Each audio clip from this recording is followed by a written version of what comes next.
जय श्री कृष्ण। आज जानकारी लेकर आए हैं एक और महत्वपूर्ण विषय के ऊपर, एक सत्य घटना के ऊपर। जब एक साधक ने नवाण मंत्र की साधना की और क्या उसके अनुभव रहे, किस तरीके से उस समस्या से बाहर आया। ये साधक रहते थे एक शहर में जब ये रहते थे तो प्राइवेट नौकरी ये करते थे। शासकीय नौकरी का तो इन्होंने प्रयास किया तो इनका सिलेक्शन हुआ नहीं। जब नहीं हुआ तो फिर इन्होंने ये कोशिश की कि चलो भाई प्राइवेट ही अपन जॉब कर लेते हैं। अब प्राइवेट जॉब करते करते करते कुछ ऐसे कारण आए जिनकी वजह से इनको नौकरी छोड़कर दूसरे शहर में अपने ही परिवार में कहीं जाना पड़ा। बहुत इमरजेंसी थी, ऐसे किसी व्यक्ति की मृत्यु होने के कारण इमरजेंसी थी कि उनको अपने ही परिवार में जाना जरूरी था। तो उन्होंने सोच समझ के बहुत नौकरी को छोड़ा कि भाई मैं जा रहा हूं, मुझे यहां से आने में समय अधिक लगेगा, तो मैं नौकरी छोड़ देता हूं। वापस आके फिर मैं दोबारा, अगर ये लोग मुझे नहीं निकालेंगे तो मैं दोबारा कर लूंगा, और अगर निकाल देंगे तो मैं छोड़ दूंगा, कोई दिक्कत नहीं है। तो वो ये सोचकर ही चले गए कि बचेगी नौकरी तो ठीक है, निकाल देंगे तो कोई बात नहीं, पर जाना जरूरी है। वो चले गए। अब जब वो चले गए तो वहां पर जाकर उन्होंने सारी चीजें देखी कि भाई किस किस प्रकार से जब किसी की मृत्यु होती है तो गरुड़ पुराण होता है, किस प्रकार से घर में पूजन और सब कुछ चीजें होती है विधि विधान से। तो उन्होंने मोबाइल में कुछ चीजें देखी, ऑनलाइन देखी पूजा पाठ के विषय में, तो उनको साधना के वीडियो सामने आए, साधना की जानकारी उनको पता चली कि भाई साधना जैसी कोई चीज होती है। अब ये वापस लौट के अपने घर आ गए। नौकरी इनकी चली गई, क्योंकि जब ये वापस वहां पे गए तो व्यवहार थोड़ा बदल गया सबका। जो शिफ्ट इनको पहले दी गई थी, जिस शिफ्ट में काम करते थे, वो शिफ्ट इनको नहीं मिल रही थी, क्योंकि उनकी जो व्यवस्था होती है कि भाई सबकी एक रूटीन बनाया जाता है कि अगले सप्ताह से कौन कौन सी शिफ्ट में आएगा, ये पहले से तय होता है। पहले से ही उनका टाइम टेबल बन जाता था। तो अब इनका तो शिफ्ट चली गई इनकी, तो फिर इन्होंने सोचा शिफ्ट भी मेरी चली गई है, अब माहौल वो पहले जैसा नहीं है, मेरे यहाँ से जाने की वजह से थोड़ा सा गड़बड़ हो गया, और प्राइवेट नौकरी है, वैसे भी मन मेरा बदलने का ही हो रहा था, तो चलो छोड़ देता हूँ। उन्होंने नौकरी छोड़ दी। हम नौकरी छोड़ने के बाद घर बैठ गए। जब कोई भी इंसान घर में अगर 7 दिन से ज्यादा घर में अगर बैठा रहता है तो नकारात्मक ऊर्जा अपने आप उस पर हमला कर देती है। आप जैसे कि जानते हैं सभी जगह नकारात्मक ऊर्जा का वास होता है, सभी जगह नकारात्मक ऊर्जा भ्रमण करती रहती है। तो अगर आप कहीं भी स्थायी रूप से रुक जाते हैं कुछ दिनों के लिए तो नकारात्मक ऊर्जा का आप पे हमला हो जाता है। तो उनके साथ भी यही हुआ। नकारात्मक ऊर्जा ने उनके ऊपर अपना प्रभाव दिखा दिया। तो अब उनका कहीं जाने का मन ना करे, कहीं भी निकलने का मन ना करे। वो धीरे धीरे धीरे धीरे 1 महीना 2 महीना इंटरव्यू नहीं दिया, 3 महीना 4 महीना इंटरव्यू नहीं दिया, 6 महीना साल भर उनको घर में ही हो गया, कहीं जाने का मन नहीं करता। एक आध बार बीच में इंटरव्यू देने की जाने के लिए प्रयास भी किया, तो जिस बिल्डिंग में इंटरव्यू होता बाहर से बिल्डिंग देखकर लौट के आ जाते, पर बिल्डिंग के अंदर नहीं जाते। इस प्रकार के वो काम करने लगे, मतलब कि पूरी तरीके से नकारात्मक हो गए। कहीं भी उनका बड़ा मुश्किल था उनका घर से निकलना, इस प्रकार से वो बंद गए थे। अब उन्होंने जो वीडियो देखे थे साधना के, उन्होंने सोचा कि चलो मैं साधना करता हूं। वो ये नहीं समझ पा रहे थे कि मेरे ऊपर नकारात्मक ऊर्जा है। उनके मन में तो ये था कि भाई मैं कुछ अच्छा करना चाहता हूं, तो चलो मैं साधना करता हूं, जिससे मैं अगर मान लो कि कुछ व्यापार शुरू करूं या नौकरी के लिए मैं कोशिश कर रहा हूं तो मुझे बहुत अच्छा प्राप्त हो। ये सोचकर उन्होंने साधना की, नवाण मंत्र की साधना की उन्होंने। साधना पूरी होने के बाद नवाण मंत्र क्या होता है, नवाण मंत्र के विषय में बता देते हैं। नवाण मंत्र के ऊपर जैसे कि गुप्त नवरात्रि आ रही है, तो नवरात्रि में क्या होता है और नवाण मंत्र किस तरीके से आपकी सहायता करता है। नवरात्रि कोई सी भी हो, जब भी नवरात्रि आती है सभी देवी देवताओं के साथ साथ नकारात्मक शक्तियां भी उस समय पे सक्रिय हो जाती हैं। कोई भी नकारात्मक शक्ति ऐसी नहीं है जो नवरात्रि में बंधन में हो। सभी शक्तियां उस समय पे पूरी तरीके से स्वतंत्र रूप से यहाँ वहां भ्रमण करती हैं। नवरात्रि में ग्रहों का प्रभाव भी तीव्र हो जाता है, क्योंकि सभी शक्तियां उस समय स्वतंत्र होती हैं। घर की कुलदेवी कुलदेवता का प्रभाव भी तीव्र हो जाता है, क्योंकि सभी शक्तियां उस समय पे सक्रिय होती हैं। तो इन सभी के अच्छे और बुरे प्रभाव मनुष्य के ऊपर पड़ते हैं। जैसे कि नकारात्मक ऊर्जाएं हैं तो उनका बुरा प्रभाव पड़ता है।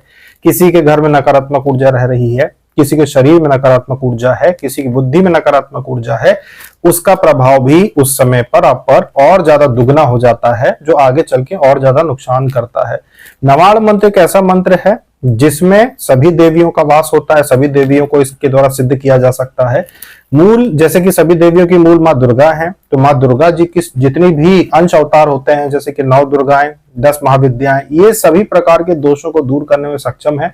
लोगों के ऊपर से, मनुष्यों के ऊपर से जीवन में जो भी दिक्कत हो, अगर मनुष्यों के जीवन में कुलदेवी कुलदेवता को लेकर भी कोई समस्या हो, या फिर उनके किसी प्रकार के उन्होंने मंत्र सिद्धि की है या किसी प्रकार की साधना की हो, उसमें भी किसी प्रकार की कोई दिक्कतें हो, तो नवाण मंत्र के जाप करने से दूर हो जाती हैं। तो नवाण मंत्र, जैसे कि आपको पता है, जैसे हमने कई बार बताया है कि महासरस्वती, महाकाली और महालक्ष्मी तीनों की इसमें साधना की जा सकती है। साथ में 9 दुर्गाओं का भी इसमें वास होता है नवाण मंत्र में, और 10 महाविद्याओं का भी वास होता है। तो नवाण मंत्र से सभी देवियों को सिद्ध किया जा सकता है। नवाण मंत्र, अगला जो प्रश्न होता है नवाण मंत्र को लेकर कि इसमें ओम लगा सकते हैं नहीं, तो बिल्कुल लगा सकते हैं, क्योंकि ओम जो होता है वो एक ऐसा प्रणव होता है जिसकी गिनती कभी नहीं की जाती। यानी कि नवाण मंत्र में अगर आप आगे ओम लगा लेते हैं, अगर ओम एम ह्रीम क्लीम चामुंडा विच्चय इसको आप पूरा जाप करते हैं, तब भी ये नवाण मंत्र 9 अक्षर ही इसमें गिनती में लाए जाते हैं, ओम की गिनती नहीं की जाती। इसीलिए ओम लगाकर जाप करना चाहिए। ओम लगाने से ऊर्जा अधिक बनती है, ओम लगाने से कोई भी मंत्र जल्दी सिद्ध हो जाता है। अब अगला जो प्रश्न उठता है लोगों के मन में कि नवाण मंत्र कितने जाप पर सिद्ध हो जाता है। तो नवाण मंत्र को सिद्ध करने के लिए या किसी भी मंत्र को सिद्ध करने के लिए 1.25 लाख का संकल्प लेना चाहिए कि कम से कम 1.25 लाख का अगर हम जाप कर लेते हैं तो कोई भी मंत्र हमारा जागृत होने लगता है। एक प्रकार से कि अनुष्ठान है 1.25 लाख जाप का, कि जो 1.25 लाख का जाप पूरा कर लेता है उसका मंत्र एक अच्छी स्थिति में आ जाता है। मतलब समझ लीजिए कि आंशिक रूप से जागृत हो ही जाता है। तो 1.25 लाख कम से कम आपको जाप करना चाहिए। जैसे कि नवाण मंत्र के विषय में आपको बताया, तो इस प्रकार उन्होंने नवाण मंत्र की जो है पूरी विधि विधान से साधना की। 21 दिनों की साधना करने के बाद उनके मन में ये विचार आया कि भाई, जैसा कि मुझे बताया गया है कि घर से बाहर निकलना चाहिए, मेरी साधना पूरी हो गई है। साधना के दौरान उनकी कुलदेवी की कृपा आ गई थी उनके ऊपर, उनके घर के देवी देवताओं की कृपा आ गई थी उनके ऊपर। अब उन्होंने घर से निकलने का प्रण लिया। जैसे ही वो शहर की सीमा से बाहर गए, वो दर्शन करने के लिए उन्होंने तय किया था कि मैं घर से बाहर निकल के, शहर से बाहर निकल के एक स्थान है वहां पे, अच्छा माता जी का वहां दर्शन करके आऊंगा। जैसे वो शहर की सीमा के बाहर निकले, ऐसा लगा जैसे वो बहुत गहरी नींद से जाग गए। नकारात्मक ऊर्जा का प्रभाव हट जाता है जब कोई व्यक्ति साधना करता है, साथ में अपने शहर की सीमा से बाहर निकल जाता है, तो नकारात्मक ऊर्जा का प्रभाव उस पर हट जाता है। तो इसीलिए हम कहते हैं कि हमेशा एक ही शहर में सालों सालों मत रुको, कभी कभार शहर के बाहर जाना चाहिए, जिससे आपको पता चले कि आपके ऊपर ऐसा कोई प्रभाव तो नहीं है कि आप बंधे हुए हैं। अब वो जब जैसे ही बाहर निकले तो उनका पूरी बुद्धि खुल गई कि भाई ये क्या हो गया था मुझे। अब मुझे तो ऐसा लग रहा है जैसे कि बहुत सालों की गहरी निद्रा में था मैं और अब मैं जाग गया हूँ। बहुत सालों की गहरी निद्रा में था मैं, ऐसा मुझे लग रहा है। जैसे उस शहर की सीमा के बाहर गए तो रास्ते में उन्होंने गाड़ी रोकी, साथ में और भी लोग थे परिवार के। रास्ते में उन्होंने गाड़ी रोकी, गाड़ी से उतर के जब उन्होंने ऐसा अनुभव किया कि भगवान, में मेरे साथ क्या हो गया था। साल भर से ज्यादा तो मुझे घर बैठे हो चुका है, मैं घर से निकल नहीं रहा था, मैं पूरी तरीके से घर में बंधा हुआ था। उनके ऊपर एक महिला प्रेत का साया आ गया था, और ये सब किसी के ऊपर भी आ सकता है। जो भी व्यक्ति घर में 7 दिन से ज्यादा बैठा रहता है, कहीं आता जाता नहीं, उसके ऊपर नकारात्मक ऊर्जा अपने आप प्रभाव कर जाती है, अगर वो साधारण व्यक्ति है। हाँ, अगर कोई साधक है, साधनाएं करता रहता है, तो उसको फर्क नहीं पड़ता। वो 6 महीने भी घर में रहेगा तो कोई फर्क नहीं पड़ेगा, बल्कि और जितना वो घर में रहेगा, साधना हवन करता रहेगा, तो और शक्ति बढ़ती जाएगी। तो इनको वो अनुभव हुआ कि भाई कितनी बड़ी मेरे साथ गड़बड़ थी, अब मैं बाहर निकला हूँ, साधना हो चुकी मुझे, अब मुझे एहसास हो रहा है। फिर वो गए उस स्थान पर, उन्होंने दर्शन किया। दर्शन करने के बाद वापस लौट के आने के बजाय वो अपने दूसरे रिश्तेदारों के यहाँ चले गए कि चलो मैं 2-4 दिन घूम के ही वापस लौट के आऊंगा। अभी 2-4 दिन तक वो घूमते रहे। परिवार जो था उनका, वो भी उनके साथ था कि चलो भाई छुट्टियां हैं और चलो घूम के आते हैं, और इसकी तो कोई नौकरी है नहीं, बच्चों की है बस छुट्टियां, तो कोई दिक्कत नहीं है, चलो घूम के आते हैं। वो लोग फिर घूम के आए। घर आके उन्होंने फिर घर में पूरा गंगा जल गौमूत्र पूरे घर में छिड़का, उसके बाद सत्यनारायण भगवान की कथा करवाई। उसके बाद पूरा माहौल ही घर का बदल गया। इसके बाद उनको जब इंटरव्यू के लिए कहीं से पता चला तो वो तुरंत देने के लिए चले गए। उन्होंने बिल्कुल देर नहीं की कि भाई अब मैं जाऊं कि ना जाऊं। जैसे पहले कर रहे थे ना कि बिल्डिंग के बाहर जाके देखते थे कि भाई ये बिल्डिंग है और इस बिल्डिंग में इंटरव्यू देना है, तो बाहर से लौट के आ जाते थे देखकर कि यहाँ पे ऑफिस से, बाहर से लौट आते थे। इस बार उन्होंने ऐसा नहीं किया। इस बार उन्होंने नियम से वहां पे इंटरव्यू दिया। इंटरव्यू देने के बाद जो भी उन्होंने कह दिया, मुझे जो शिफ्ट मिलेगी मैं कर लूंगा, मुझे कोई मेरी वो नहीं है। और इस बार जो उनको नौकरी मिली थी, उनको तो पहले से पता नहीं था कि काम कैसा रहेगा, अंदर क्या रहेगा। इंटरव्यू में ये सब नहीं बताया जाता कि क्या क्या काम रहेगा, बस ये बताया जाता है कि आपकी क्या प्रोफाइल क्या रहेगी आपकी, किस आपकी सैलरी रहेगी कितनी, और क्या पद है आपका, बस काम क्या करने को मिलेगा ये तो कुछ गुप्त बातें होती हैं कंपनियों की, जो अंदर जाके ही पता चलता है। तो जब वो बाद में उनको पता चला कि वो जॉब बहुत अच्छी थी उनके हिसाब से, बहुत अच्छी सैलरी थी, क्योंकि उनको जो मूल उनका वेतन बताया गया था वो तो उनको पता था कि भाई मेरा इतना है, लेकिन उनको इंसेंटिव वगैरह नहीं बताए गए थे उस समय पे, जो कि बाद में ही पता चलते हैं। ज्यादातर कंपनियां गुप्त रखती हैं भाई कि वो आपकी फ्लोर की चीजें जो है आपकी, वो फ्लोर पे ही पता चले आपको। अब फिर वहां पे जब उनको पता चला कि भाई मेरी सैलरी तो 4 गुना ज्यादा बनती है, जितनी सैलरी मुझे बताई गई थी उससे 4 गुना ज्यादा बनती है इंसेंटिव मिला के, तो बहुत अच्छी नौकरी उनको मिली थी साधना करने के बाद, वो घर का पवित्रीकरण करने के बाद। अब नकारात्मक ऊर्जा हट चुकी थी, अब वो भाग नहीं रहे थे, इंटरव्यू दे के आए थे, सिलेक्शन हो गया था।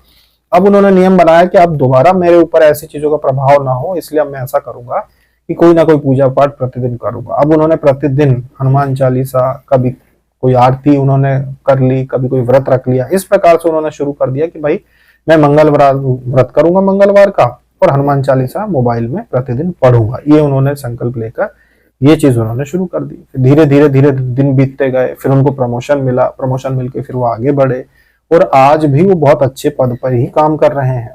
तो ऐसी स्थितियां बन जाती हैं जब कोई व्यक्ति कहीं आना जाना बंद कर देता है, जब कोई व्यक्ति पूजा पाठ नहीं करता, जब कोई व्यक्ति साधना अच्छे से नहीं करता, जब कोई व्यक्ति अपने शहर से बाहर नहीं जाता, वो बंधा रहता है अपने शहर में, तो उसकी बल बुद्धि सारी चीजें बंध जाती हैं। आपका अपने ही, अगर आप स्टूडेंट है तो कॉलेज जाने का मन नहीं करेगा, आपका घर में ही रहने का मन करेगा। बस ऊर्जा कितनी आएगी आपकी, जैसे मान लो आप दिन के, मान लो कि दिन में 14 घंटे अगर आप जागृत रहते हैं, तो 14 घंटे में से मुश्किल से 10 मिनट ही आप सकारात्मक सोचेंगे, पॉजिटिव सोच आपकी सिर्फ 10 मिनट आएगी, आप सोचोगे, उसके बाद फिर से आप वैसे हो जाओगे कि खाए और सोए, खाए और सोए। सकारात्मक सोच आपकी मर जाती है, सकारात्मक सोच ज्यादा नहीं रह जाती। तो इसीलिए सकारात्मक सोच अगर बना के रखना है तो फिर आपको साधना करना चाहिए, आपको पूजा पाठ घर में करना चाहिए, सत्यनारायण भगवान की कथा करवाते रहना चाहिए, भले आप साल में एक बार करवाओ। तो ये थी एक सत्य घटना एक साधक की, कि कैसे घर में रहने की वजह से वो बंद गए थे, कैसे वो उस चीज से बाहर आए और उनका सब कुछ सही हो गया। तो आप भी इन चीजों पे विचार करें, इन चीजों के बारे में सोचें, और अपने जीवन में ये लक्ष्य बनाएं कि आप एक जगह पे बंद के नहीं रहेंगे। अभी तक के लिए इतना ही। जय श्री कृष्ण।